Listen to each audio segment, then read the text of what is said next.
Welcome back to Leveraging Leadership, where we unpack the art of business leadership. I'm your host, Emily Sander, Chief of Staff turned Executive Leadership Coach. This show is all about finding your points of greatest influence and leveraging them to better serve those around you. My guest today is Jennifer Barron. Jennifer, how are you doing? I'm great. How are you, Emily? I'm doing all right, thanks. I saw your recent LinkedIn post about your grandma, and you found Oh, like old photos, and she was a punch card operator? yes. Like back in the 60s. Do Isn't that incredible? Doing her admin thing. Yeah, that's amazing. Yeah. I love those pictures. Um, Yeah. right. And I had this connection with her that I didn't even know about until like 2 weeks ago. So, That's amazing. Was that just out of yeah. a box from like someone's house of photos? Yeah, my grandfather's house, and we Ah, just went through everything and we found all kinds of amazing things. So that was very exciting. I love that. I love doing that where you find a whole box of photos because it's not on a computer, it's actual physical photos. And Yes. it's like these photos tell a story, which Yes. you get to uncover. So that was super cool. Yeah. And it's so funny because I saw the post and I thought it was like you can see the family resemblance a little bit. I'm like, oh, yep, that's your grandma. Got it. Yes. Yes. Fantastic. But thank you so much for joining. You have a really interesting chief of staff story. I Yeah. think you win for the longest partnership with your principal, which is 18 years. Is it That's 18 years? correct. Wow, Wow. I'm surprised. Like I didn't realize I was such an anomaly with That's this like tenure. a full adult person who can vote. That's that's a long time. That's a lot of hairstyles, Jen. Yes. Yes, but I want to hear about like your origin story, how you met Justin, how you got to be chief of staff, and all of those good things. So kick us off from the very beginning. Yeah. So I'd love to kind of go through the highlights of our journey together.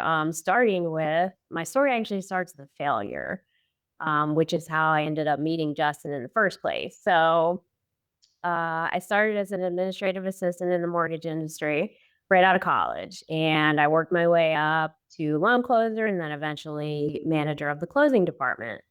But what I didn't know was that I was not ready to manage people. So I was ended up being a perfect case study for someone who's really good at their job and gets promoted, but then fails due to lack of leadership training. So January 2007, the financial crisis hits, and I get laid off because of downsizing. So I'm back to square one just a few years straight out of college. So the things that I learned from that experience was I didn't want to be in an industry as volatile and unstable as mortgages. So I kind of took that off the table completely. And then I also realized that I was not ready to manage people, at least not at that point in my career. So because of the financial crisis, job prospects at the time were not great. So I figured that my best option would be to sign up with a temp agency. I had done that during high school and it worked out really well for me. I had steady work. So I figured, why not? I was also looking for jobs, but that was kind of a stopgap. So I got a call from the temp agency and they had an assignment in Alpharetta, which is a suburb of Atlanta, but it's about 40 minutes from where we lived. So I was thinking, I really do need something to do, but I'm not willing to commute that far if this turns into something more lucrative. So I declined that. And the next day, got a call for a job about 15 minutes from our house. So I took that. And this is the part of the story that I look back on and I wonder, did the universe already have everything laid out for me? So I show up at my assignment and it's for an administrative temp position at Endeavor Telecom in February of 2007. And Justin is the CEO of this company. So that's how we first met. I'm a temp in his office. And my first assignment is cleaning up this file room that was just in complete shambles. So organizing things is literally one of my favorite things to do. So I was like, yes, this is perfect. I got that task done quickly. Who doesn't love a great organization challenge, right? So then they started assigning me other projects. And within a couple months, I agreed to stay on as a permanent administrative assistant. So I was supporting multiple executives, project management, sales, and the accounting department. And I started to work more closely with Justin. So that is kind of the beginning of our story, starting as a temp and then agreeing to stay on as an admin with his company. And that last part you said is like inching toward chief of staff land. I can sense it. I can feel it. Okay. Not yet, but almost. Give me a couple years. So that was February of 2007. By December of 2007, we decided that because I was working on more kind of executive projects, a title change was warranted. So my title became manager of executive initiatives. So I was driving projects that were things that Justin and his business partner wanted to push through, but they were working on strategic stuff. So they just need somebody to kind of keep an eye on things and make sure things are staying moving with these projects. And with that, I started to become the voice of the CEO within the company. So Justin started to trust me and he was willing to let me be his representative, which was really cool. Um, and around that same time, we had a big conversation where we basically agreed to kind of merge our careers together and keep working with each other as long as it was a positive partnership. So I was like, wow, this is incredible. Yeah. Wait, tell me more about that. We just like decided one day we're just going to stick together for a long time, just depending on our Yeah. different roles. Yeah. Whoa. Yeah. It's really crazy to think back on now. What made you guys do that? We work together so well. We complement each other. He's the risk taker. I keep us grounded. He's the dreamer and I'm the doer. So it was just, it worked. You know what I mean? Yeah. And the thing that I was most appreciative of was that he accepted me for who I was, which means he valued my no nonsense approach. He appreciated the fact that I was super focused on getting things done because I think it was exactly what he needed at the time. Um, and that I was an intelligent person. So I didn't have to hide who I really was to succeed with him, if that makes sense. So that made me feel very comfortable. Um, and the story there is when you're allowed to be yourself, you have a better chance of success instead of worrying about, you know what I mean? Like worrying about what situation you're in and how do you need to change in order to fit. When you can be yourself, it's just easy and you can focus on getting things done and handling stuff that you need to do. I love that. I love that when you're fully yourself and Mhm. it that makes it even more complimentary to the other person. Like that's a good spot to be in, where it's like, okay, I just need to like Yes. lean into what I'm just already doing, my strengths, what I'm about, and that fits so perfectly with, in this case, Justin's strength, because he can be fully who he is, go off and vision and dream and take risks, and Mhm. that's I love that. Okay, so that's Yeah. kind of So it's you pretty both incredible. felt that, and we're like, let's Yes. just do this thing together for a while. Yes. Yes. Okay, okay, Because when he started Endeavor, he always knew one of the things he loves to say is start with the end in mind. So when he started this company, he knew that eventually he would sell it. So he knew that there were bigger things that he wanted to do, and he wanted to kind of bring me along for all that stuff. gotcha. So it's Okay, pretty awesome. now are you officially chief of staff yet or not yet?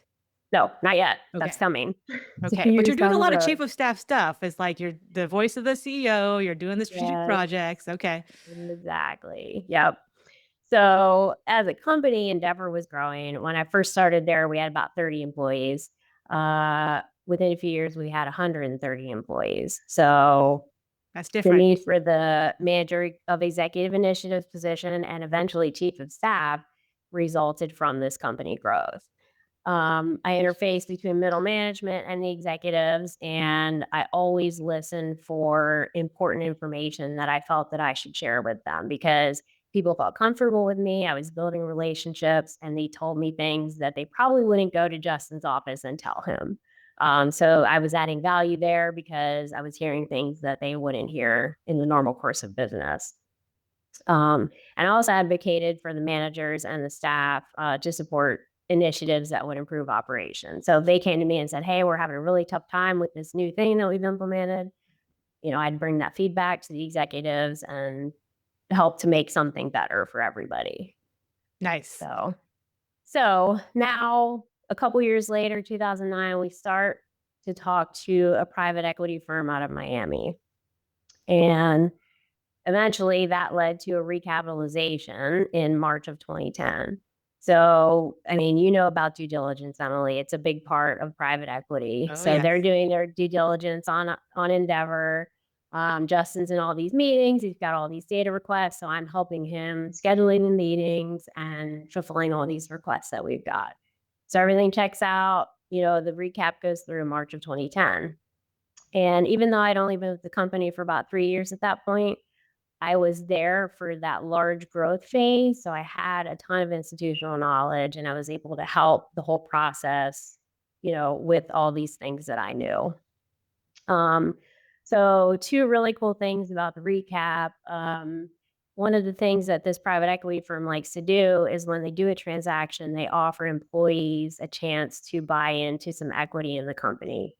And I had never done anything like that before, but a good number of the management team bought in, and that was kind of my first taste of investing. We'd never done anything like that. It was very exciting. And then the second part of that is that Justin, when they were, writing all the documents, all the legal documents, he made sure there was a clause in there that he could bring me with him whenever he left the company. So he Okay. could bring one employee, and that was me. Wow. So that just kind of, but when we had that deal to work together, this is kind of the next step of that. Whatever he goes to do next, I'm going to go with You him. got it in writing in a clause. Way to go, Justin. There's a Right? principle for you. All right. Yes. Okay. Okay, so let's fast forward a few months. We're into the summer of 2010, and we've gone through this big recap. We're growing the company, and I'm continuing to function as Justin's right hand person. And then I have a conversation with one of my friends that summer that kind of changes the trajectory of my career. So he's telling me about his new position at SunTrust Bank. He was the chief of staff for the enterprise delivery services group at the bank. And he's telling me about all these responsibilities that he has. And I'm like, wait a second, that's all the stuff I'm already doing. So the wheels are turning in my head. I'm like, what can I do with this? So I end up generating a proposal to bring to Justin and say, hey, what do you think about me assuming the title of chief of staff? These are all the things that chiefs of staff do. And I'm already doing like 85% of them. So he was immediately like, yes, this sounds great. I love it. Especially because with the recap, my role became external facing as well. So I'm talking to people outside of the company, and Justin wanted to make sure that we were conveying my position as his right hand person. And when you got a title like manager of executive initiatives that we literally made up when I took that title, everybody's like, we don't know what that is. Who are you? But when you hear chief of staff, you're like, oh, I see what's going on. Nice. So that was accomplishing a goal for me to accelerate my career, but also to represent the company with what I was actually doing in my role. So it was a win-win, Very cool. Yeah. And which is pretty exciting. yeah. And just like one call out, like that's really important when even internally, when you have a large company and you want to convey like what you do, Mhm. having the title and being able to, my principal used to say like, I need you to be able to bring the thunder if you need to. And I was like, got it. So, Yes. but externally too, people it helps them place it. So I'm glad he did that for you. I'm glad you advocated for it and he did that for you, but Yes. gotcha. Yes. Cool. So now It you're was officially great. chief of staff. Yes. September of 2010, I believe, is when all that happened. Um, so let's fast forward to 2012. Like I mentioned, Justin always knew that he was eventually going to exit the company. So we hire a gentleman who starts off as COO and then eventually assumes the CEO role within the company. So at that point, Justin becomes the executive chairman, and I'm supporting him still as chief of staff, to keep an eye on things, make sure that the new CEO has everything that he needs to be successful. Um, and we were able to start thinking about kind of what's next. So he wanted to open a private equity firm and family office. So I was like, yes, I'm on board. Let's do it. Um, and when we eventually do, we're doing private equity full time, we talked about changing my title because at that point it wasn't a large company anymore. It was a very small office. But he was like, no, we're going to keep it because we still need to convey what your position is. So I appreciated that. I would have been fine with whatever, but he said, let's keep it. This is great. We'll just move forward with this. So fast forward a couple more years, Endeavor merges with a company called OnePath, and it formed a company of several thousand employees. So at that point, we would go from 30 to like 150 to like several thousand, which was mind blowing. The Endeavor management team stayed on as the management team for the new company, and Justin continued as executive chairman, me as his chief of staff. And then in October of 17, we sold One Path so that we could focus on Duart Mall business full time. And we had a lucrative exit from that equity that we had purchased back in 2010. So that was Hey. very exciting. Yes. So that leads us to today. It's kind of been business as usual since then, with me as Justin's chief of staff and doing private equity and family office matters. Wow. Okay. So you're at Dewart Mall now. Yes. Mhm. Okay. Yes. So today you said business as usual, like itself. We did some PE exits. We grew the company, thousands of people, da da da da. Um, what is your scope of responsibility and work now? And how do you balance? It seems like Justin is in a whole bunch of different areas and doing a whole bunch of different things. Yeah. So my right now our firm is involved in direct investments and co-investments. And we are supporting our direct investments, which we call our portfolio companies, on a daily basis. So that means that I'm staying connected with those management teams, keeping an eye on what's going on. Am I hearing anything that Justin needs to know about? Kind of like what I did in Endeavor, right? Um, and I'm also supporting the Duart Mall business, which is general, regular business stuff, and supporting Justin on his personal matters so that he can focus on strategy and planning and big picture stuff for the portfolio companies. Okay. So hold on, just to make sure I'm tracking. You have like PE firm that Justin has with the portcos. And so you're Yes. working with like the leadership teams of each of those portfolio companies and kind of Mhm. being the catalyst or conduit between Justin and those management teams. That's Yes. a huge job in and of itself, but you're doing that. And then what about the Duart Mall? Is that separate or is that like the umbrella piece or is that a That's separate kind of one? the umbrella. Okay. Yeah. So everything falls under that. And then you have the whole personal stuff, which I don't want to get into his personal stuff, but you're like chief of staffing all of that arena as well. Yes. Okay. How do you do that? How do you balance that? Yeah. So I'm really good with boundaries. So I use the time blocking method to focus on one thing for a set amount of time, usually a portco. And then the next thing I'm moving to is the next portco. So I'm not like shifting back and forth every 5 minutes. I'm kind of focusing my time on that, on one thing, handling all that, moving to the next thing, handling all that. And then it's kind of like this cycle that goes over the course of the day, right? Mm. Um, and where was I going with that? I don't even know. No worries. I'm just curious too. Like I've seen PE firms have a chief of staff at like the firm level, and then I've had them have a chief of staff as an operating partner that they deploy into their portcos to like actually be in the operations of that business.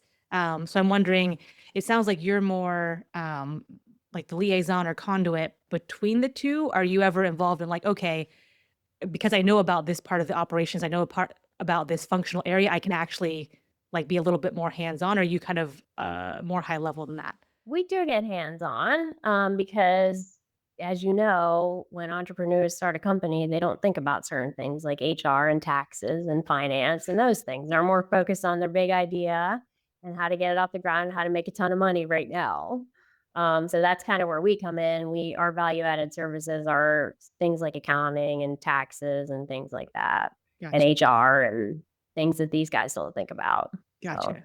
Very yeah, cool. so I'm not like working for the companies, but like in the companies, but I'm doing things for them on a regular basis. Gotcha. Okay. Yeah, that makes sense. I mean, one of the advantages of PE firms is they bring those resources and networks and partners and hey, like we can help you out by standing up this, fractional HR piece or whatnot and just get things stood up so they can go. Exactly. Okay. Yep. And then Gotcha. eventually the companies get big enough to hire their own people to do Yep. that sort of thing. But we kind of fill the gap so that Gotcha. they can get things on board. Very cool. Very cool. So Yeah. you've been in this like long trajectory with Justin, and I'm wondering, 18 years, like I said, is a long time. And Mhm. just as like growth as a person, you must have changed in those 18 years. And Justin, I'm assuming, changed and has grown as a person. So how did you evolve? Like, what's the dynamic like between you two, and what was that like at the beginning, and now it's how it is now? How did that evolve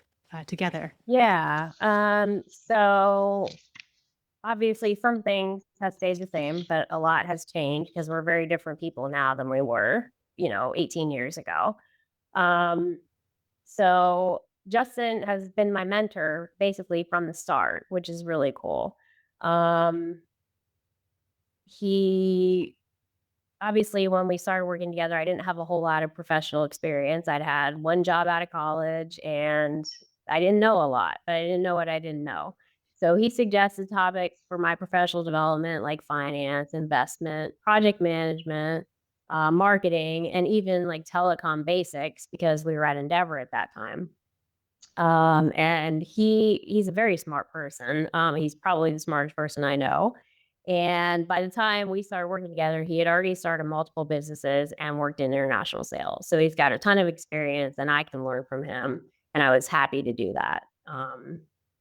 And, just thinking back to like that first day in the file room, one of the things about me is that I take a lot of pride in my work. So, yes, I'd been a manager a month before that, but now I'm starting this next phase of my career and I totally don't mind getting in these file cabinets and figuring out where everything needs to go. Like I'm not afraid to roll up my sleeves and do whatever needs to be done. Um, and I take pride in my work. So Justin realized that he could depend on me pretty quickly because he's given me these things to do and I'm getting them done. I'm getting them done quickly and accurately. So that started to build the trust of our relationship, right? Um, if I tell you I'm going to do something, I'm going to do it. If I tell you I'm going to be somewhere at a certain time, I'll be there. Don't worry about it. In fact, I had a colleague at one point in my career who told me that he could set his watch by my schedule because I was always like he's showing up at the office at 7:45, going to lunch at 12 o'clock, So that to me is a big Precision. compliment because I want people to be able to depend on me. Nice. Um, so as the trust grew in our relationship, our partnership's evolving, I became increasingly involved in his family and personal business, and the community and the philanthropic endeavors that he was working on.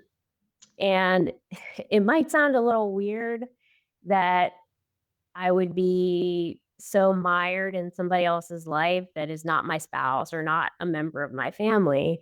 But we had been very intentional to work on our relationship and making sure that Justin and my husband knew each other and knew each other well, and that I knew his family. And, it kind of got everything ingrained together so that everybody was comfortable with the situation, if that makes sense. Totally. Yeah. I mean, that's a really good point because you're spending loads of time with this person.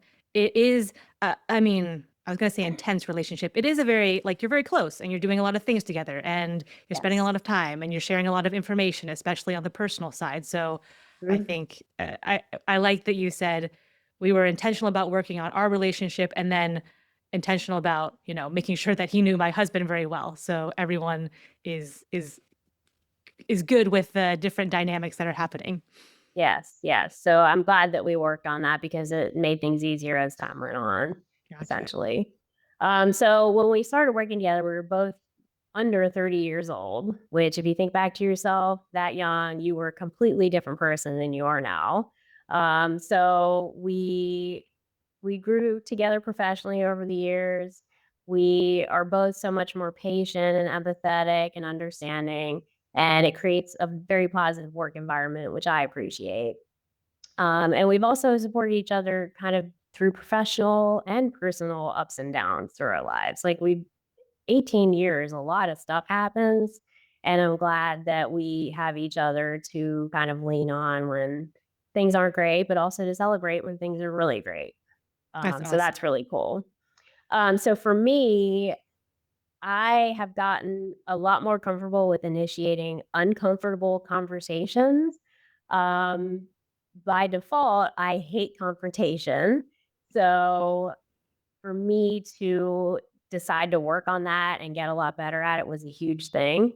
Um, we're in this for the long haul. So let's make the effort to provide real time feedback and continue building our trust and improve our relationship.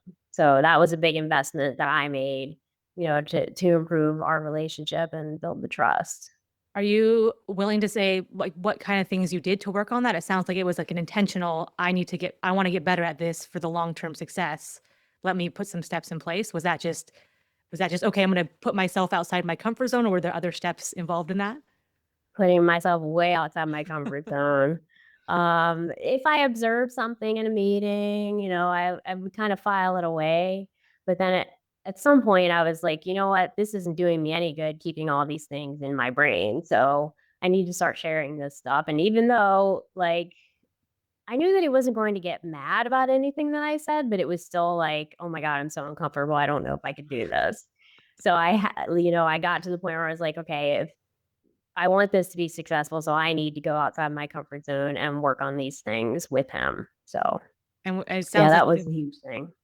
the response was pretty positive, or at least it got to a positive point in the end. Yes, absolutely. Yep, Very which cool. is very good. And then just to kind of illustrate our partnership, I would say that Justin is one of the people I would call if my house was burning down in the middle of the night. Like, I think that speaks volumes to kind of where we are and how much we trust each other and how strong our relationship is. So, Wow. Wow. yeah, I That's think that's pretty incredible. from the file room to calling, emergency contact. The house is literally Right. burning down. Justin, please help me. Yes. Yes. Awesome. So, well, hey, Emily, let's actually go back. I wanted to talk a little bit about Justin's kind of extracurricular activities that I Yeah, help that's him great. with. So he is involved with a number of nonprofit and philanthropic endeavors, and this includes a foundation board at a university and an international historic restoration project, which is to restore Duart Castle on the Isle of Mull in Scotland. The castle has been around since 1360, so it's a pretty important part of history. So, I mean, I have been involved with nonprofits for all of my professional life. So when he decided to get involved in this, I was like, yes, this is amazing. Let's do this. Um, so in 2017, we actually went to Scotland to see the castle, and we were able to meet Sir Lachlan, who is the kind of the head of the MacLean clan. So we were invited to the castle for dinner while we were there. So we get to the door, and Sir Lachlan's son answers the door, and he says, "Oh my gosh, we just lost power in the dining room. We're gonna have to have dinner by candlelight." Oh, We were like, "What?" So that was amazing. I guess when you have a really old castle, things like that just randomly happen, right? I wouldn't know, but I'm assuming yes. Yes, I think it does. So we had the dinner. We had venison that was harvested from the castle grounds, which was Of course. incredible. I'm from Pennsylvania. My family hunts, so that's something that I'm 100% on board with. So we finished dinner. We go outside. It's like 10 o'clock at night, and the sun is just starting to set because Mull is like really far north. And this was in June, so it's summertime. But we look out over the water because the castle kind of sits on the edge of the island. It's on the coast. And we look out over the water and the sky is like this purple and orange color. And it was incredible. I was like, wow, I just had candlelight dinner at a castle and now I'm seeing this amazing sunset. Like all these cool things are happening. Um, So on that trip, we also took a helicopter ride, which was my first time in a helicopter. And then we hiked to the top of Ben More, which is the tallest point on the Isle of Mull. And it ended up being a really good team building exercise because you're looking at Ben More from the sea level and you're like, oh, that doesn't look too bad. It'll take a couple hours. But then you start to get to the top and it gets harder and harder. But we made it and we were so proud of each other that we were able to do that.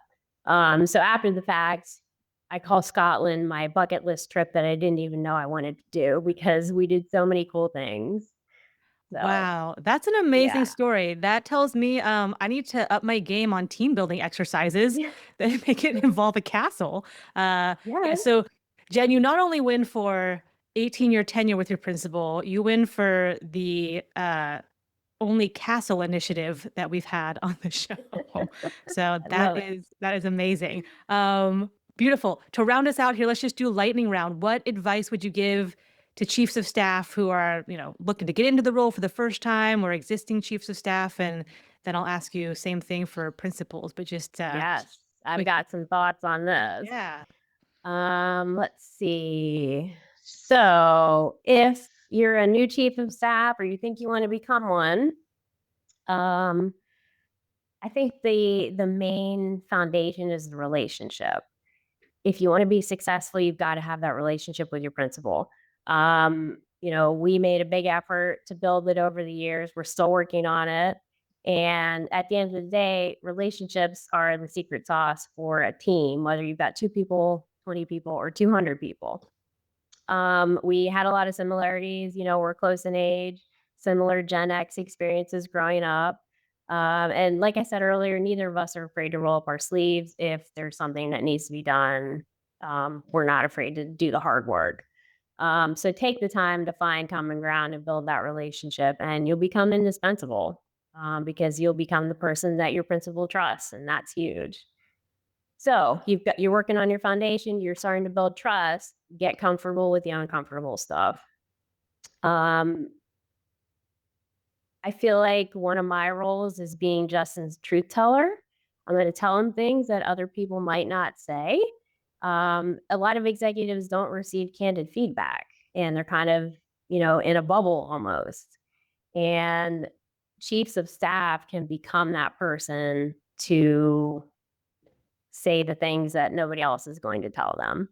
And when you, like I said, having the uncomfortable conversations it's important, but approach it from a place of helping instead of confronting. So start out a conversation like, hey, in the meeting yesterday, I noticed something that happened. I wanted to chat with you about it.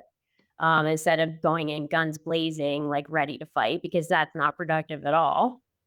Um, and then I also think it's important for chiefs of staff to be sounding boards. We almost always know the secrets that nobody else knows, but you want to also become that person that they come to when they need advice, when they're not sure what to do. So I think one good way to do that is that your principal had a board meeting yesterday.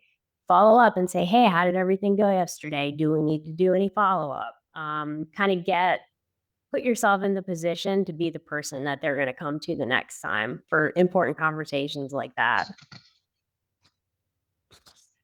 And then don't be afraid to jump in and offer suggestions because you might have an experience from your past positions that could apply to whatever you and your principal are going through at this time. And a lot of executives suffer from decision fatigue. Oh, yes. So most of the time, they're going to be willing to give you the reins on some things. Once you've got that trust built, become the person that they're going to come to when they need something, handled. And so, yeah, ingrain yourself, become the trusted person, become the sounding board, become the truth teller, and make sure that you keep developing that relationship. So that's my advice for a new chief of staff. And then as far as somebody who's thinking about getting a chief of staff or might already have one, if you don't have one yet, ensure that you are ready to bring on somebody in that position. The best chiefs of staff are the people who have access to everything, and their principals are not afraid of delegating. If you are not a good delegator, I think you need to put that on hold. Don't hire a chief of staff. Do some reflection and deep diving to figure out what is it about delegation that you're afraid of, because you've got to fix that before you can bring somebody on in this important position. And I'm going to quote Tyler Paris. He wrote the Chief of Staff book in 2015, and he did a ton of interviews with HR people, executives, and chief of staff to kind of figure out what really makes this role work. And he said that the executive's unwillingness to delegate was the number one reason that the role failed. So it's super important. As a principal, you need to delegate. And if you're not ready to do that, don't hire a chief of staff yet. And then if you are ready, consider the people that you've already got on your team. Do you have a strong relationship and some level of trust with somebody that you already know on your team? Do you see potential in any of your current team members for strategic thinking, strategic execution, things like that? For me, starting a chief of staff relationship with somebody you already know in another capacity kind of eliminates half of the uncertainty right off the bat. If you already have a beginning of a relationship and you already trust them, if you think they can, stand up to the challenge, then they're probably a good person to look at as you think about hiring a chief of staff. And then the last wisdom on part is that if you have a chief of staff and you want to optimize them, make sure that you're focusing on building that relationship as time goes on, because relationships are like plants. They need certain things to thrive.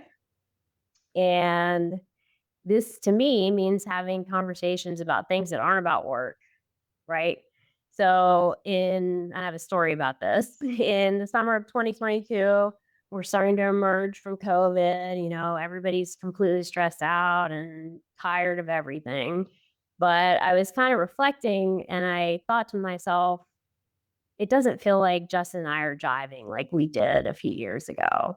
So I was like, hey, are you interested in maybe grabbing a drink once a month, just that we had time outside of the office to talk about personal things? He said, yes, that's a great idea. So we've been doing that ever since. It's almost 3 years now. And it's really good to just have time where you're not talking about the portfolio company and you're talking about other things. And that's how you build the relationship.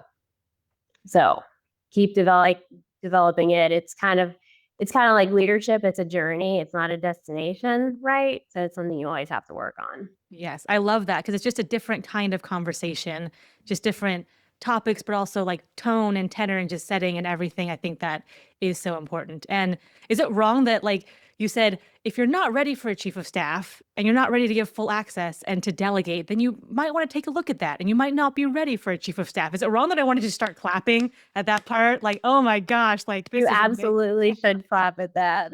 oh my gosh, everyone needs to hear You don't that. want to bring somebody in and then set them up for failure. No. To me, that's not fair. It's a two-way street. This is a very, it's complementary, dynamic. You got to make sure you click and have rapport. Like it's a two-way street. You got to be ready too. So I love Exactly. that you mentioned that. So thank you. Yes. Jen, if anyone wants to reach out to you, wants to know more about the PE firm, where's the best place to find that information? Well, we've got our website, doertmall.com, and I'm on LinkedIn like all the time. So feel free to reach out to me on LinkedIn. We will have those links in the show notes. And just to spell Duart, D-U-A-R-T, Mall, M-A-L-L. M-U-L-L. M-U-L-L. Gotcha. Okay. Yes. We'll have the link in the show notes. And Jen, thank you so much. It's been fun hearing your story, and it's been fun hearing about your 18-year tenure and partnership with Justin and your really cool Castle initiative. I'm not going to lie, I'm a little jealous that you got to have that as one of your initiatives as chief of staff. So thank you so much for sharing your story. I appreciate it. Thank you. If you enjoyed today's episode, please like, share, and subscribe wherever you get your podcasts.